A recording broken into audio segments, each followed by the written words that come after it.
그럼 다음 연사분 모실 시간이 되었는데요.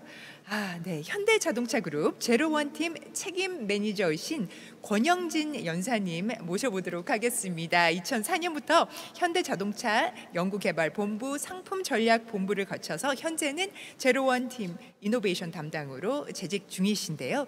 제로원은 현대자동차그룹의 오픈 이노베이션 플랫폼입니다. 크리에이터와 스타트업을 선발 또 투자 육성하고 아트, 테크, 비즈의 융복합 프로젝트를 추진을 하고 있습니다. 자, 권영진 연사님의 강연 주제는요, 다양성과 보편성을 위한 모빌리티입니다. 따뜻한 박수로 권영진 연사님 무대로 모시겠습니다.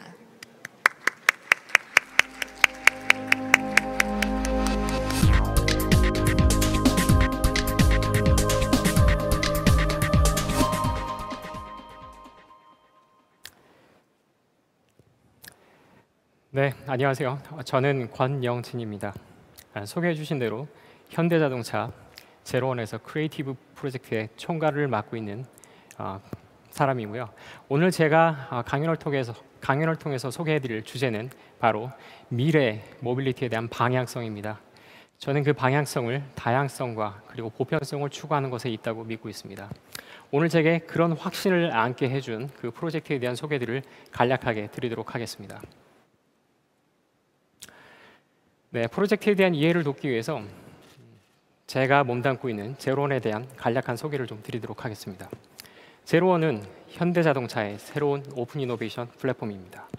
기존의 오픈 이노베이션이 기업의 사업적인 역량, 기술적인 역량을 확장하기 위한 목적을 가지고 행해졌다면, 제로원의 오픈 이노베이션은 사회의 주요한 이슈들에 대한 솔루션을 찾는 것을 목적으로 하고 있습니다.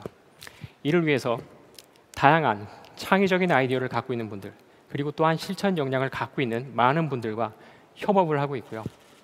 이런 과정을 통해서 얻게 된 솔루션으로 사회에 긍정적인 영향을 제공하고, 그리고 또한 그 과정에서 또 다른 발전 가능성을 찾기 위해서 노력하고 있습니다.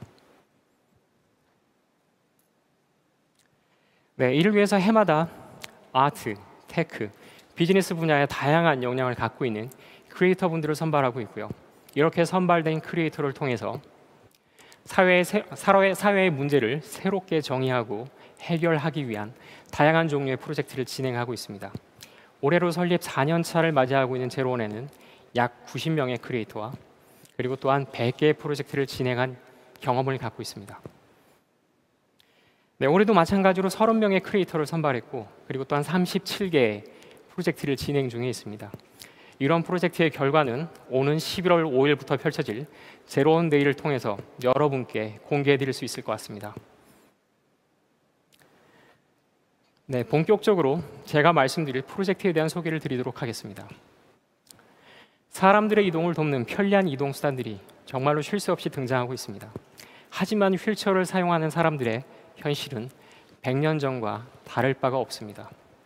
바로 이런 휠체어 사용자들의 어려움을 극복하고 장애인들의 이동 평등권을 보장하기 위해서 모두라는 이름으로 휠체어의 기술 개발과 관련된 프로젝트를 시작하게 되었습니다. 앞서 말씀드린 제로원 크리에이터 프로젝트로 시작하게 되었고요. 그래서 2020년도에는 전에 없이 새로운 타입의 새로운 전동 휠체어를 만들게 되었고, 올해는 새로운 방식으로 자율주행 휠체어를 구상해 보게 되었습니다. 네. 휠체어를 사용하시는 이동 약자분들의 현실은 저희가 생각하는 것보다 매우 열악합니다. 실제로 현행법상 휠체어는 인도로 통행을 해야 하지만, 휠체어는 보시는 사진처럼 다양한 도로 위의 요건들로 인해서 인도로 보행하기가 어려운 것이 현실입니다. 그래서 이따금 이 휠체어는 인도가 아닌 차도로 내몰리기 십상이고요. 그래서 많은 사고와 우려들을 발생시키고 있습니다. 그래서 이런 도로 위의 열악한 환경들을 조금이라도 극복하기 위해서 많은 장애인분들이 전동 휠체어를 사용하고 계십니다. 해마다 그 숫자는 크게 증가하고 있고요. 과거 10년 동안 무려 5배가 넘는 숫자가 증가했습니다. 하지만 사진상으로 보시는 것처럼 이 전동 휠체어는 매우 무겁고 휴대하기가 어렵습니다. 그렇기 때문에 오히려 이런 전동 휠체어는 장애인분들께 이동에 방해가 되고 있는 요인이 되고 있기도 합니다. 먼 거리를 가기 위해서는 이렇게 전용 리프터가 탑재되어 있는 차량을 이용해야 하는 불편함을 감수해야 하고요. 보다 먼 거리를 가기 위해서 비행기를 타야 할 때는 수화물 칸에 이런 전동 휠체어를 싣는 것조차 매우 어려운 것이 현실입니다. 죄송합니다.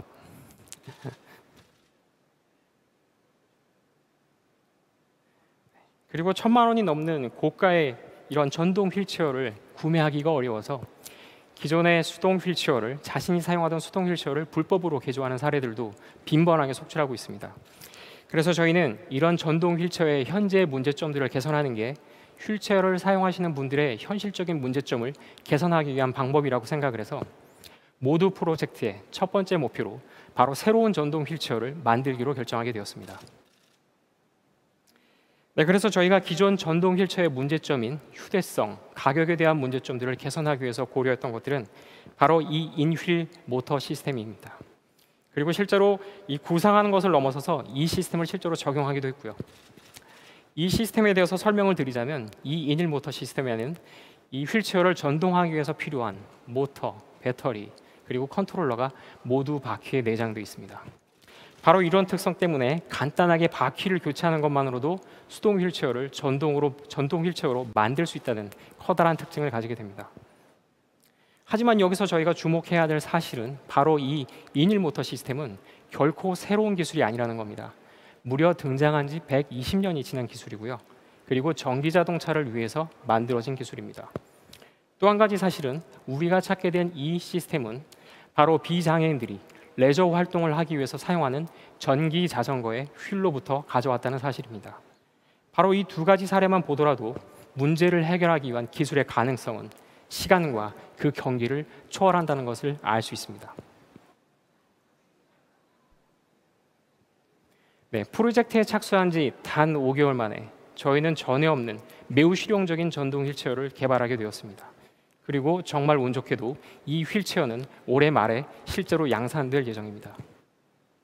기존의 전동 휠체어 대비 무게와 가격을 3분의 1로 줄였지만 2배가 넘는 거리를 주행할 수 있고, 그리고 또한 영상에서 보시는 것처럼 어디든 접어서 실 수 있을 정도로 우수한 휴대성을 갖출 수 있도록 개발하게 되었습니다.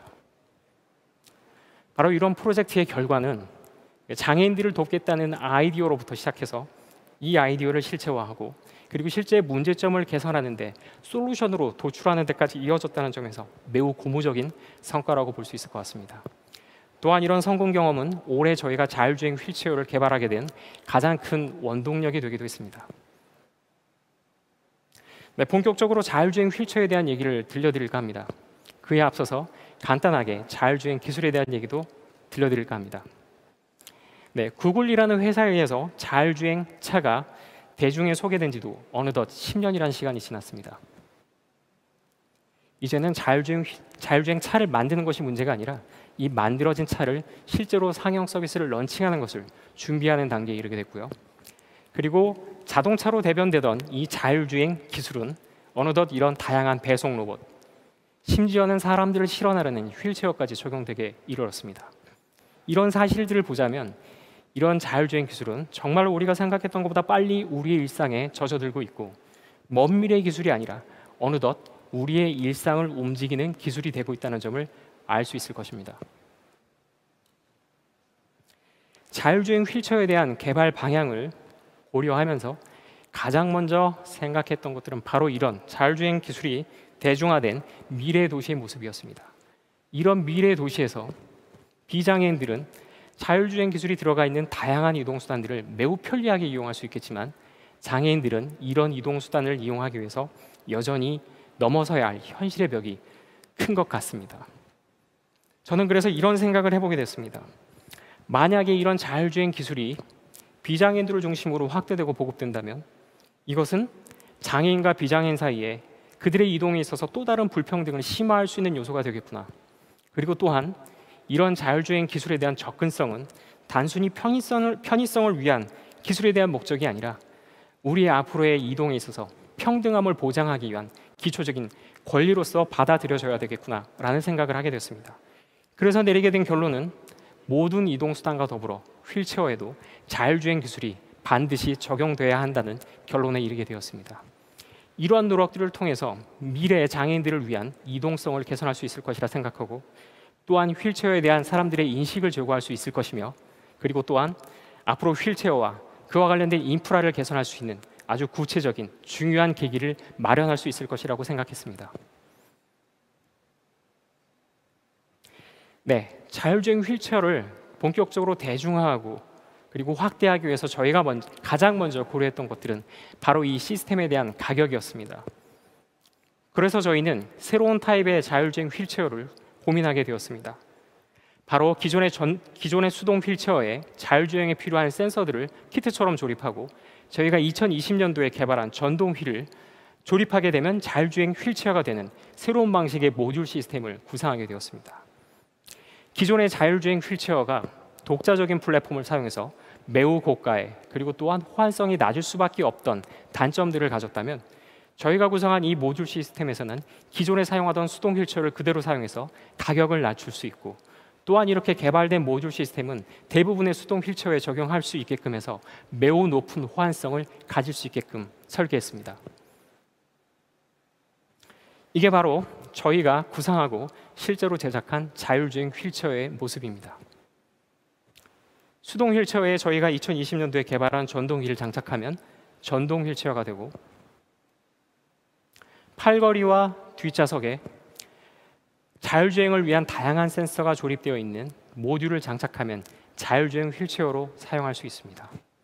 이런 모듈 타입 시스템의 가장 큰 장점은 바로 휠체어를 사용하는 사용자가 사용자의 성향에 맞춰서 오늘은 수동 휠체어를 타야겠구나, 아니네, 오늘은 이 장소에서 자율주행 휠체어를 타야겠구나, 심지어는 전동 휠체어를 타야 되겠구나, 그날 장소에 맞춰서 사용자의 성향에 맞는 휠체어의 작동 방식을 선택할 수 있는 가장 큰 특징을 가지게 될 것으로 생각이 됩니다. 그리고 또 하나, 모듈 타입이기 때문에 파트의 교체가 쉬워서 업그레이드가 용이하다는 특징도 가질 수 있게 되겠습니다. 하지만 무엇보다도 가장 중요한 사실은 바로 미래의 기술인 자율주행 기술을 사용하기 위해서 기존의 수동 휠체어를 바꿀 필요가 없다는 점이 가장 중요한 특징이라고 볼 수 있겠습니다. 더불어 두 가지 더 말씀드리고 싶은 부분이 있습니다. 휠체어는 장애인분들에게 몸과 같은 존재입니다. 그래서 휠체어를 타시는 장애인분들은 아무리 좋은 휠체어가 나온다고 하더라도 자신이 타던 휠체어를 쉽게 바꾸려고 하시지 않습니다. 그래서 저희가 고안한 이런 모듈 타입의 휠체어는 바로 그런 부분들에 있어서 그분들의 심리적인 부담을 덜어드리는데 아주 큰 도움이 될 것으로 생각하고 있습니다. 또 한 가지, 저희의 이런 모듈 타입의 자율주행 시스템이 들어가 있는 휠체어는 아마도 제 생각에는 이 세상에 존재하는 모든 수동 휠체어를 자율주행 휠체어로 바꿀 수 있는 커다란 비전을 꿈꿀 수 있다라고 말씀드릴 수 있을 것 같습니다. 저희가 자율주행 휠체어를 확대 보급하기 위해서 두 번째로 고민했던 요소는 바로 휠체어에 대한 인식을 새롭게 바꾸는 것이었습니다. 기존의 휠체어의 역사를 돌아보면 과거 130년 동안 다른 이동수단들에 대비해서 크게 발전하지 못했습니다. 저는 그 가장 큰 원인을 사람들의 무관심 속에 있다고 생각합니다. 휠체어를 장애인의 전유물로 인식하면서 휠체어와 관련된 인프라에 대해서 무관심할 수밖에 없었고, 바로 그런 원인들이 현재의 휠체어를 둘러싼 모든 문제점들을 낳게 한 계기가 되었다고 생각을 합니다. 그래서 또 한 가지 희망적인 생각도 해볼 수 있었습니다. 만약에 이 휠체어가 단순히 장애인들의 전유물이 아닌 우리 모두를 위한 새로운 모빌리티로 거듭날 수 있다면, 우리 모두를 위한 이동수단으로 거듭날 수 있다면 바로 이 휠체어의 진화는 지금부터 다시 시작될 수 있다라는 희망을 갖게 되었습니다. 바로 그래서 이번 자율주행 휠체어 개발 프로젝트에서 가장 중요하게 생각했던 점들은 바로 이런 자율주행 휠체어를 사용하는 모든 사용자가 만족할 수 있는 사용자 경험을 개발하는 것이었습니다. 네, 이를 위해서 저희는 병원, 그리고 미술관, 그리고 또한 야외 공원에서 사용자 경험을 새롭게 습득하기 위한 다양한 실증 테스트를 진행하고 있습니다. 기존의 자율주행 휠체어가 공항 그리고 기차역에서 비장애인들을 대상으로 단순히 이동에 수고를 덜어주고 길을 찾기 위한 방식으로 이용됐다면, 저희는 실증 테스트에서 장애인은 물론 고령자, 그리고 심지어는 비장애인을 포함한 모두가 이런 세 곳의 사이트에서 다양한 목적을 가지고 자율주행 휠체어를 사용하는 방식에 대해서 고민해 보려고 노력하고 있습니다.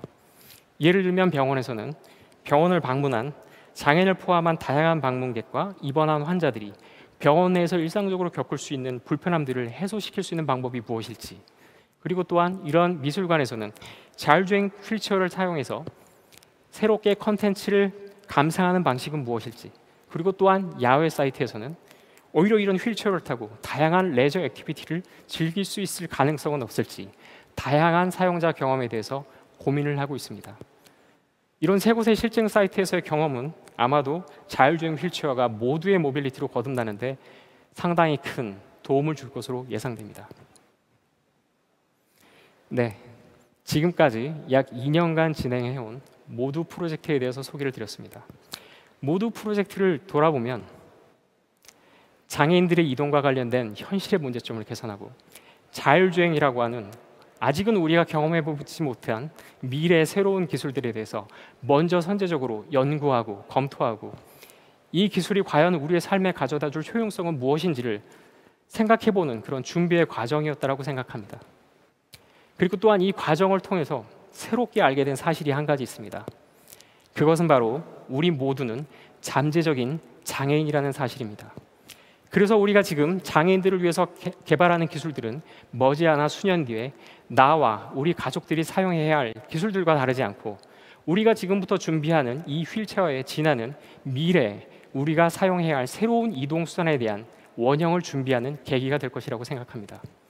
오늘 이 강연의 주제이기도 한 다양성과 보편성을 위한 모빌리티는 바로 이런 이동과 관련된 우리의 어떤 현실적인 문제점들을 나의 관점이 아니라 우리 모두의 관점으로 해석해보고 개선해보기 위한 이런 노력의 일환이라고도 설명드릴 수 있을 것 같습니다. 비록 휠체어로 모두 프로젝트를 시작했지만 앞으로 우리 모두의 이동을 돕는 새롭고 다양한 이동 수단들에 대한 연구는 계속되어야 할 것입니다. 여기 계신 분들 그리고 제 강연을 듣고 계시는 다른 분들과 함께 넥스트 모두를 위해서 많은 노력을 함께 기울여보고 싶습니다. 오늘 제 강연은 여기서 마치도록 하겠고요.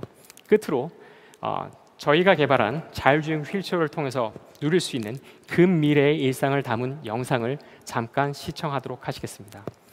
네, 강연을 경청해 주셔서 감사합니다.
직선과 곡선을 무수히 교차시키고 아크릴 물감으로 스케치를 거듭하는 방식을 취하는데 이 과정에서 형태와 색이 끊임없이 수정되고 변화되기에 최초 스케치, 중간 과정,